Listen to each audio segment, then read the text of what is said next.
YouTube channel.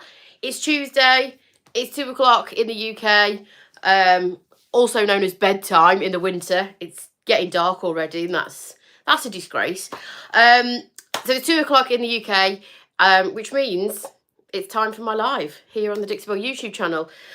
So I was about 20 seconds early then.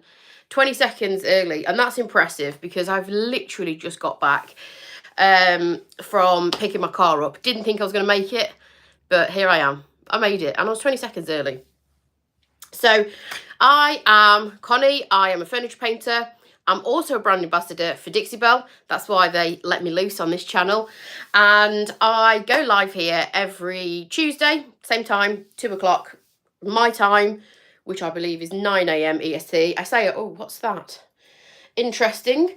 I say I believe because I'll be honest, with daylight saving and stuff, it completely throws me. I've had this conversation before, so 2 o'clock my time is probably the safest thing I can say. Don't anticipate I'll be on too long today, although I do say that every week and end up staying on for nearly an hour. But I won't take your time up too much. So thank you for joining me if you're here. If you're watching on the replay, hello. Today, I'm actually going to be working on a small piece, a very small piece. And that's because there's a couple of reasons. The first one is I'm working on this piece that's down here, and she's a bit crazy. She's a little bit crazy. And I'm not entirely sure what I'm going to do next with it, if I'm being brutally honest. So I didn't want to come on this live and then just sit looking at the piece thinking, not sure what my next move is. So that's that. That's the piece that I'm currently working on. That's the piece that I have been doing on my Facebook page live. There's been a few things that I've done in between, but I've been working on it live for the last 2 weeks. Also, I've got 2 other pieces in my workshop. One's right there and one's here. Now, I've got a very small workshop, so I'm limited for space. So I've picked something small. And the other reason for it is because we're coming up to Christmas. Didn't know if you knew that. We're coming up to Christmas, and small projects over the holidays can be very satisfying and also make great gifts. Little handmade things make really good gifts. I have got a very small obsession. I say very small, it's not. I've got a small obsession with wooden, specifically wooden boxes. They can be this small, they can be a little bit bigger, they can be different shapes, sizes, styles. But if I see this kind of thing in a charity shop, that's what we call our thrift shops over here, by the way, we call them charity shops. If I see this kind of thing in a charity shop, I have to buy it. And I don't know why, because I've got a little stash of them going on, and as of yet, I'm yet to do anything with them apart from one that I put a transfer on, and that was quite a long time ago.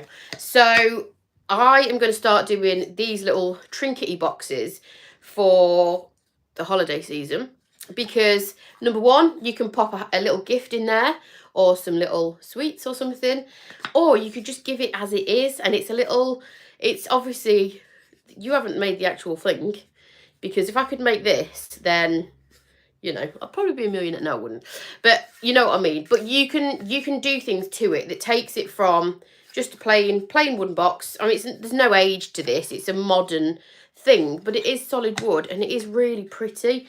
And I think this was less than £2. Couple of quid. You could pop a really cute little gift in there, or like I say, some sweets or some handmade goodies, handmade jewellery. Jewellery would fit in there nicely, and it makes a really cute gift because you personalised it. So I'm going to use a product that I don't use very often. I use the product, I don't use the colour, and that is this Voodoo Gel Stain. So you've probably seen me use it before. If you watch my social media content, you've probably seen me use this on furniture, but not in this colour. You've probably seen me use Au Naturel the most, because that gives you like a bleached wood effect. So that's really on trend at the moment, and I really personally like that look.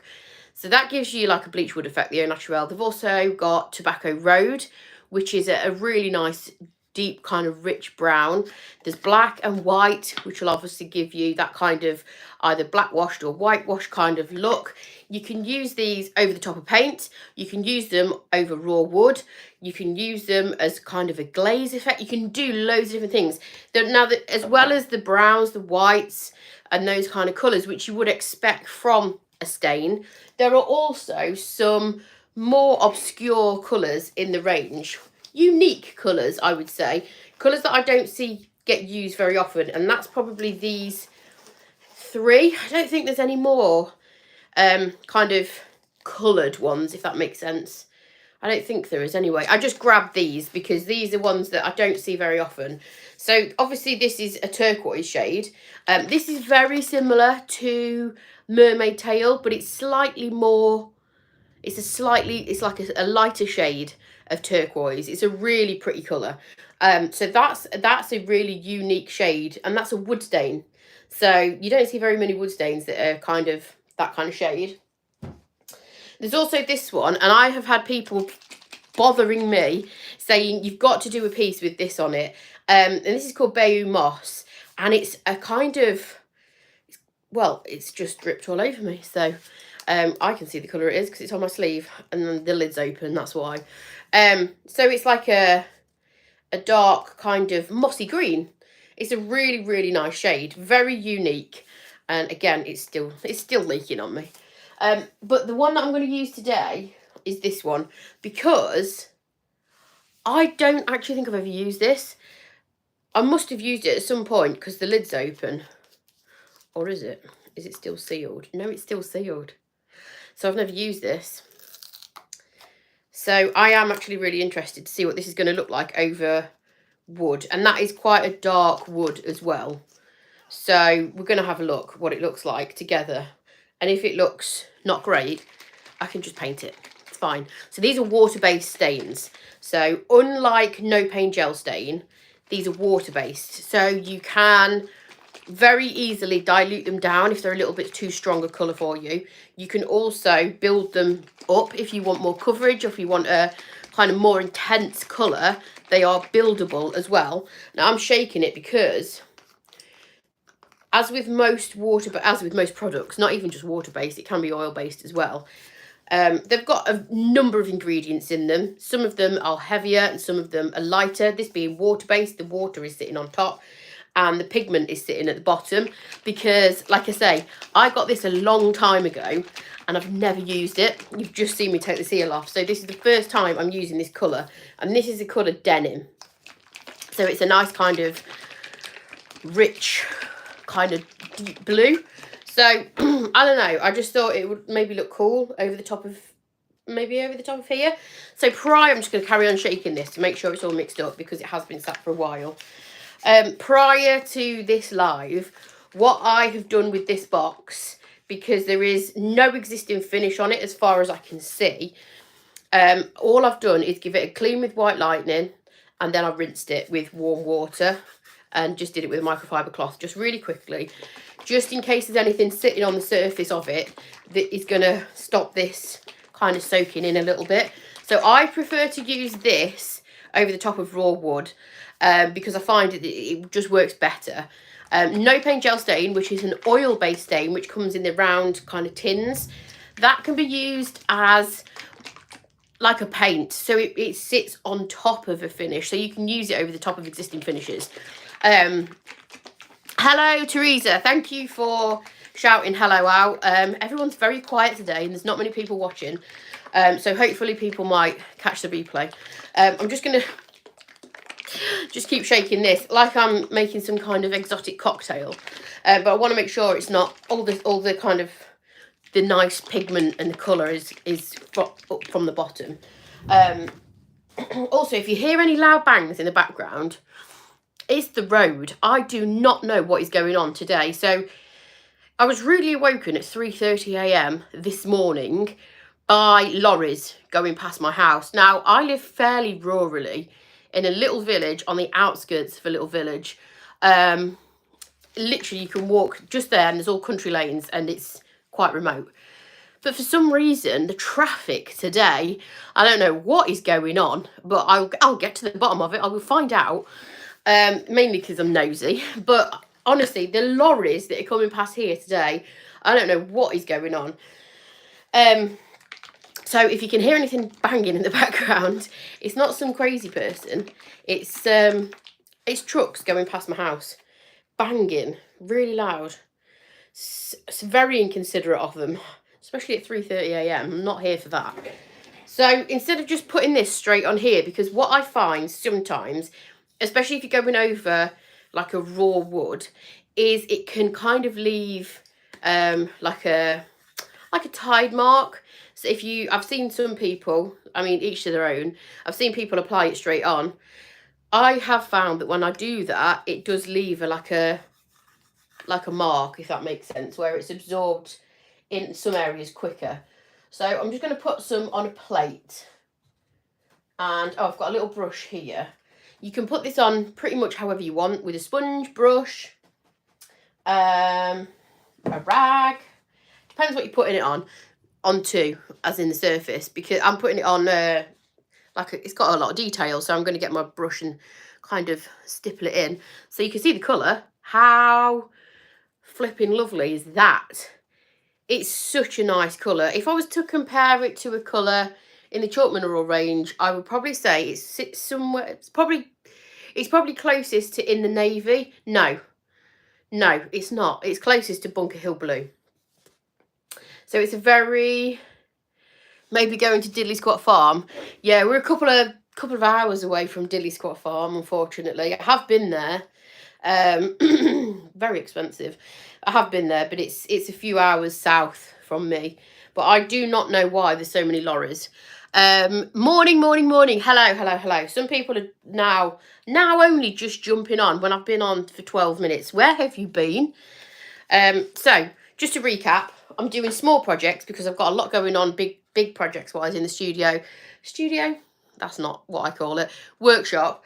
And they're all at a weird stage. So I'm going to do some small like trinket boxes for the holidays. You visited Diddley Squat Farm last month. Yeah, it's cool, isn't it? Did you see Jeremy Clarkson? I didn't, but we did see Caleb. Yeah, we saw Caleb. I think we saw him twice. Yeah, we saw him twice.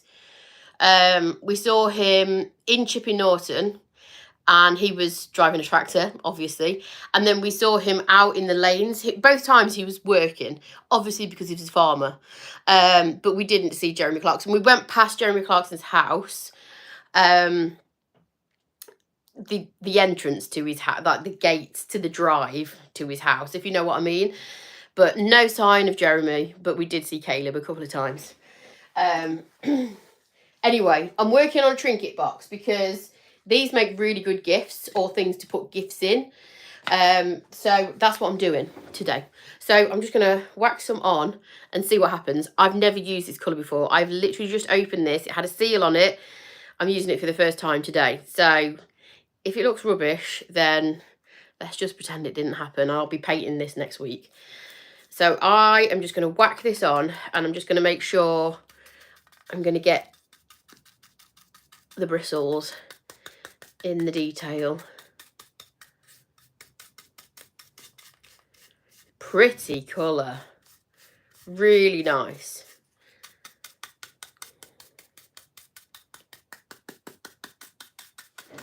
If you do not have this product and you want to get a similar kind of look, you can just use your paint wash. Like I say, the most kind of similar shade to this in the chalk mineral paint range, I would say, is Bunker Hill Blue, but you can do a paint wash in any colour. It's just that these are a slightly different formula to paint washes. It isn't just watered down paint. There is slightly different kind of ingredients in it, but you can achieve a similar look with a paint wash.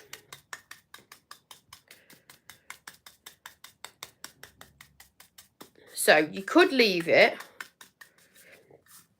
more of a solid colour. I'm just making sure I've got it on all the carved detail. That's why I'm using a brush, because I'm kind of making sure the stain is sitting in all the detail. This is an artist brush from Dixie Belle, by the way. I didn't think there'd be much use in getting out one of the big brushes, so I'm just using a small one. And then what I'm going to do, like I say, this is buildable, so if you decided that you wanted more intense colour, you could just go over it again if you wanted to. Now, in true Faff Design style, I've forgotten something, which is the rag to wipe the excess off, because I want it to kind of sit in the recesses and wipe the high points off. So, bear with.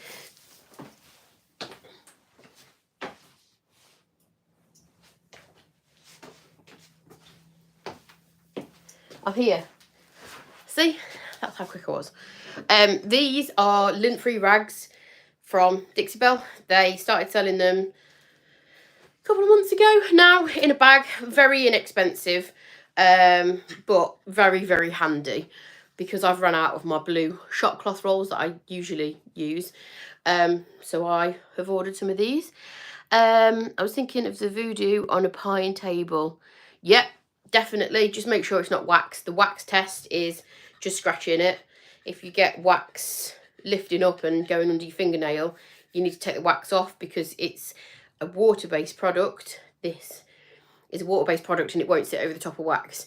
So you can see that it's not full coverage, but it's pretty good coverage. So you could just leave it at that if you wanted to. But what I'm going to try is just wiping it off. This has got quite a decent open time, and that means it just stays wet for a while, so that it lets you work it a little bit. So all I'm going to do is just wipe the excess off and see what happens. See if it's stained it, because it is quite a dark wood. And I'm hoping it'll just kind of, there we go. How cool is that? So the before, when it was just either just brown or when I just painted it blue, obviously it's three-dimensional because it's got detail, but that just brings it to life. Like, it catches the light. It's got a kind of a blue tint where I've wiped it off, but there's real blue pieces sitting in the recesses. It gives you a really cool look, like a really three-dimensional look. It basically highlights the detail. So if you've got a piece with detail on, I really like just getting the excess off, and it gives you much more dimension than if it was just going to be painted one colour. And that was how easy it was. It was so easy to do.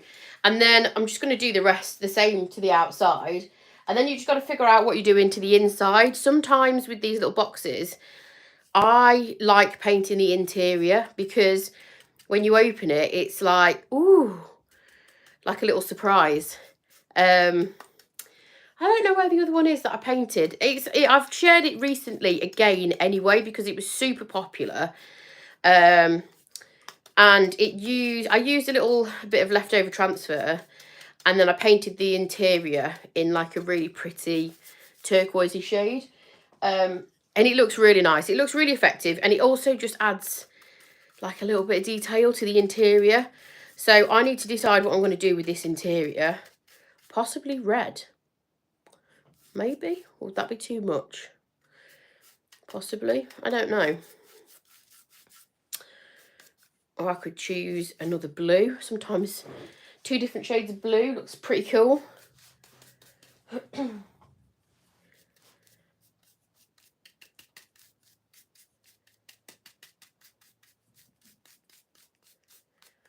And then obviously this is going to need sealing. I'm not going to be able to seal it today because it needs to dry. But you can seal Voodoo Gel Stain with Peony. Hello. Nailed it. I've just used Peony actually on this piece behind. It's been a funny piece actually, the piece behind, because I started out with, I'm not entirely sure what I was doing with it, and I've kind of just made it up as I've gone along. So on this piece behind, I've got quite a lot of colours.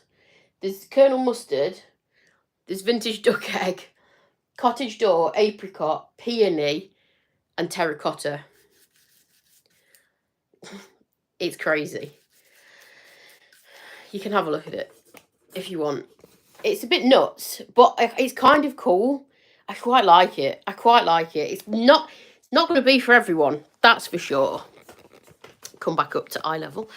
It's definitely not going to be for everyone. But I have had fun painting it so far. Still could all change. But yeah, peony against that would look very cool. Very, very cool indeed.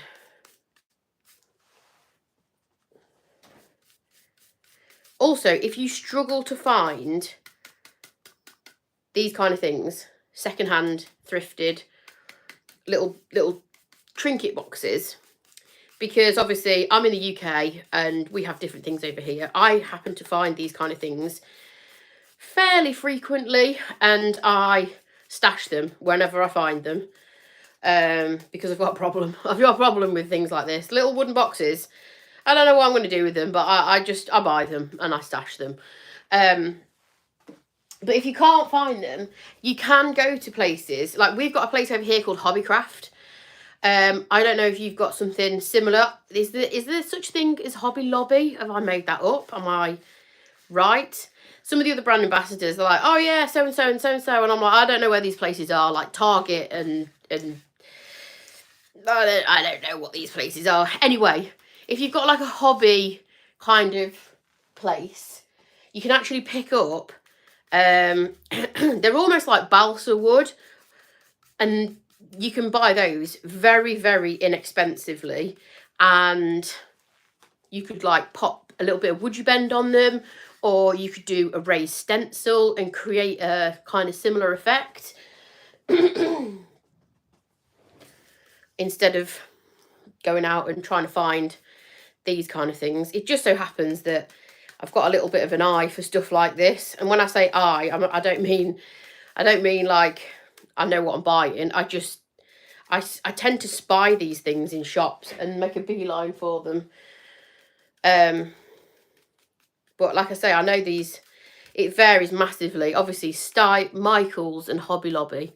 Okay, someone's just commented and said Michael's and Hobby Lobby. There you go. So you could go and buy sort of very plainish wooden boxes, and they are the most fun to decorate because you've got a blank canvas. So sometimes they are more fun. You could use like anything. You could use offcuts of wood you bend. You could use what's that wallpaper called? You could use Anagalipta wallpaper, which has got like a raised pattern on it. You could use a raised stencil. You don't even have to use anything raised. You could just decorate it with little bits of leftover transfer. There's such a good way. If you're anything like me and you have little leftover bits of transfer everywhere, I store them in a plastic folder, and they're a really good way of using those things up on little kind of trinket boxes like this, because you can mix and match. You don't have to stick to the same transfer. You can kind of mix and match and make it a little bit eclectic and cool. So I'm just going to neaten up the edge here. Finally caught a live Connie's on the USA. I'm not a fan of simple. I love colour. Unfortunately, most customers like to play it safe. Well, at least you're in the right place for colour and fun, because that's what Dixie Belle are all about. So, yeah. How cool is that? And it's just taken it. Obviously now, by putting the water-based product on to raw wood, it's made the wood go darker. So as that dries, it probably will lighten slightly. But then when I put a top coat on, whatever that top coat is, I may even hemp oil this, because that might look pretty. It'll go a little bit darker again. But can you see how it's just completely changed? That teeny little box with the teeniest amount of product, it's just changed it completely to something that was beautiful to start off with. Don't get me wrong. Like I say, love anything like this. But now it's just a little bit more special. So if you do use the Voodoo Gel stains, like I say, you do need to top coat them. Obviously I can't do it now because it's going to be wet, but you can use any water-based top coats. You can use Gator Hide, You can use hemp oil over this. You can use Big Mum's butter. You can use wax. You can use pretty much anything, but just make sure it is completely dry because it's water-based.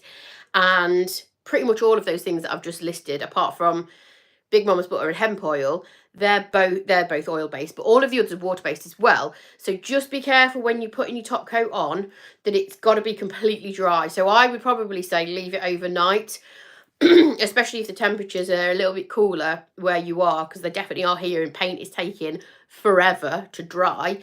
And then you can go in with your top coat and seal it, and you're not going to risk reactivating the water-based stain. So I think that's really cool. And then, like you say, just that little pop of colour in there. You could even put a teeny little bit of like transfer cut off on the inside, because the outdoor's got a lot, the outside's got a lot going on. I wouldn't put a transfer over top of this. Number one, where would it go?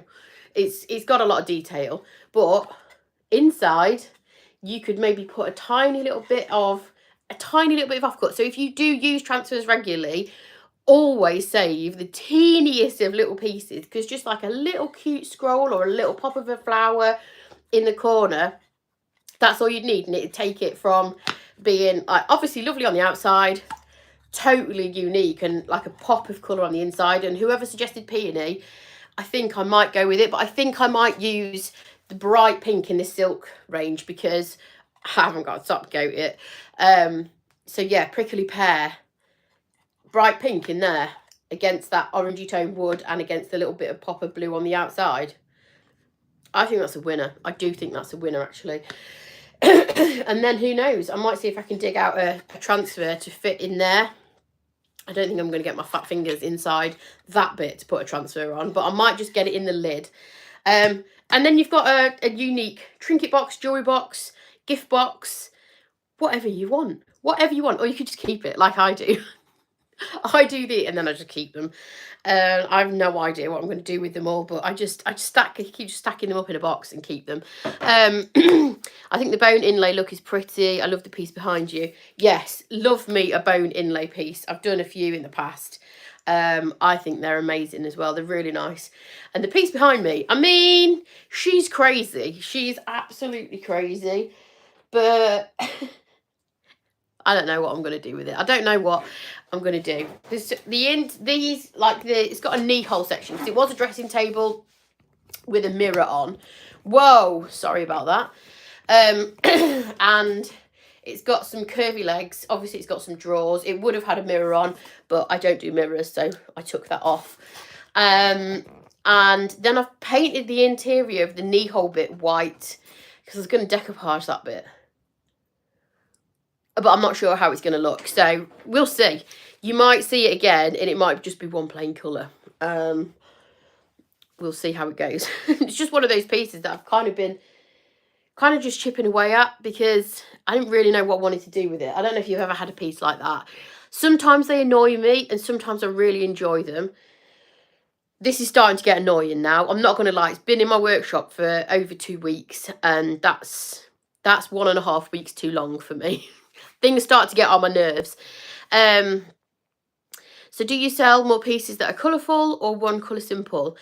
I have always sold colourful pieces, but that's because I've always done colourful pieces. So on my website, on my Etsy shop, they're the kind of customers that I attract, because that's the kind of thing that I do tend to do the most.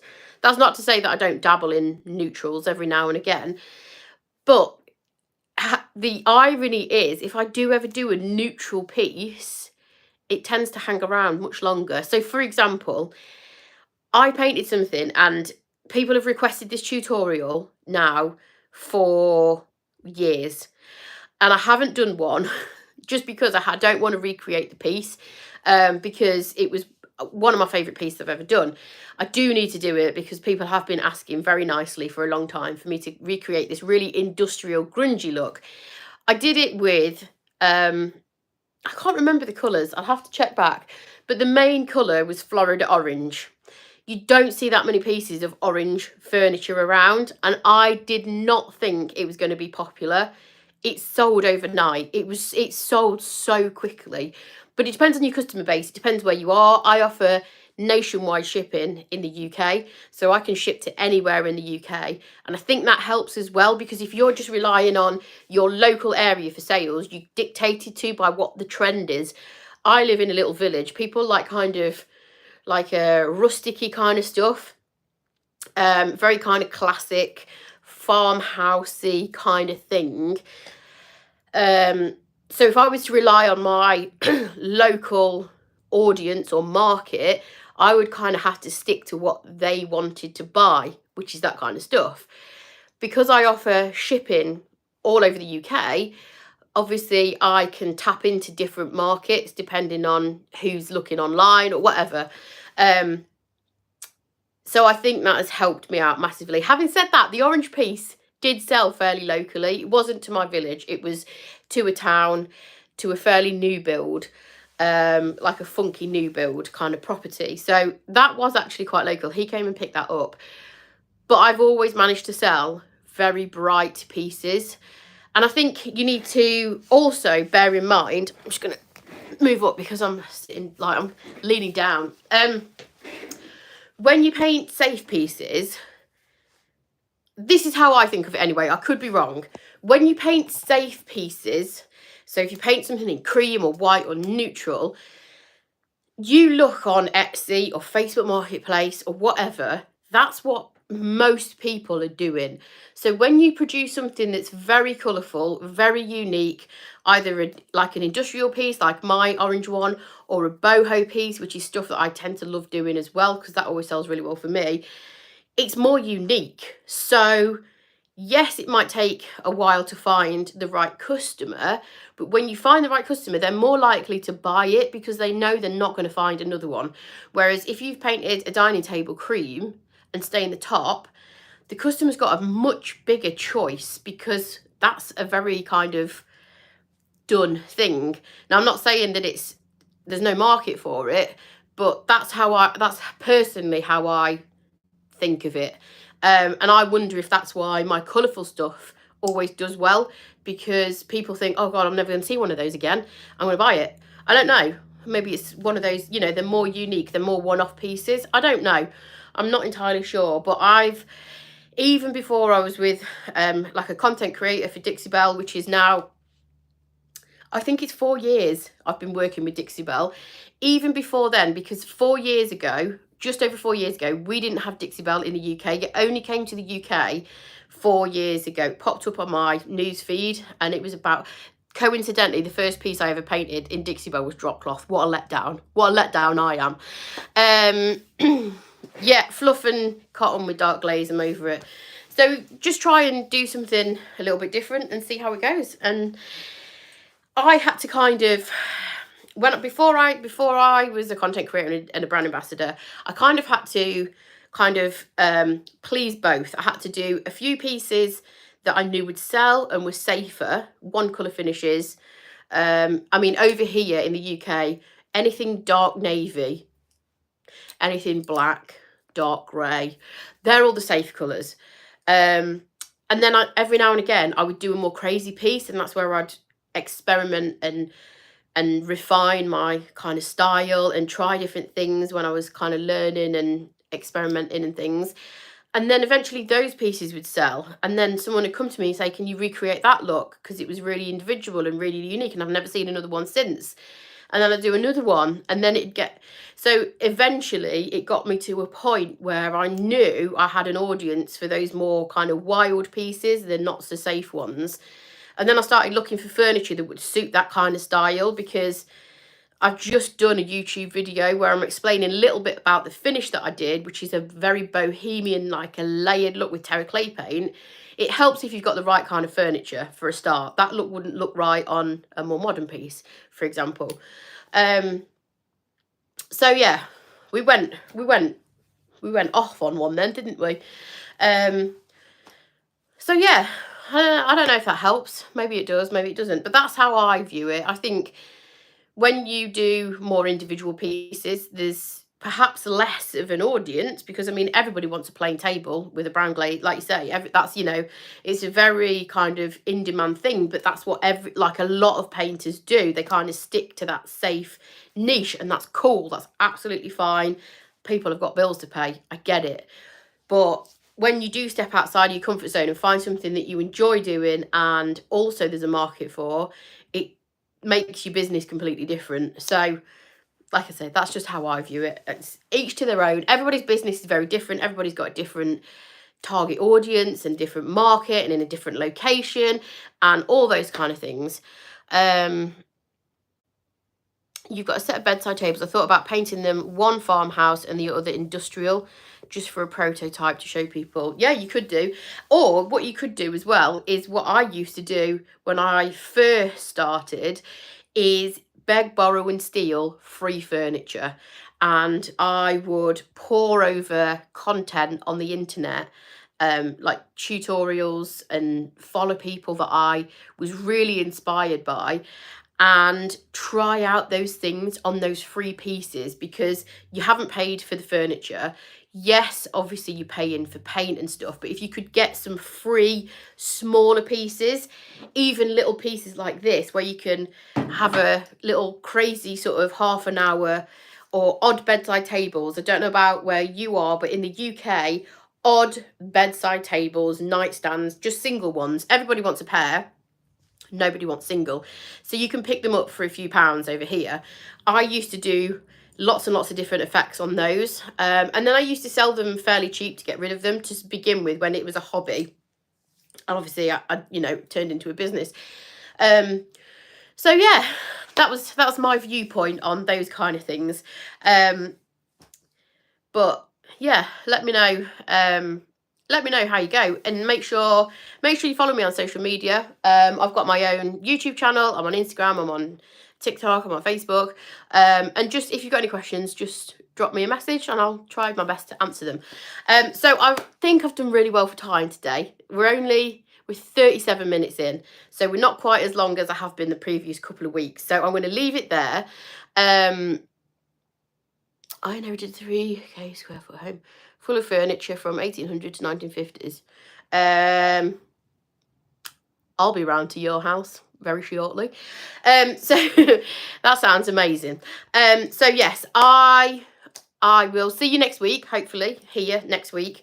What else was I going to say? Oh yeah, Thursday, same time, on my Facebook page, I'll be going live.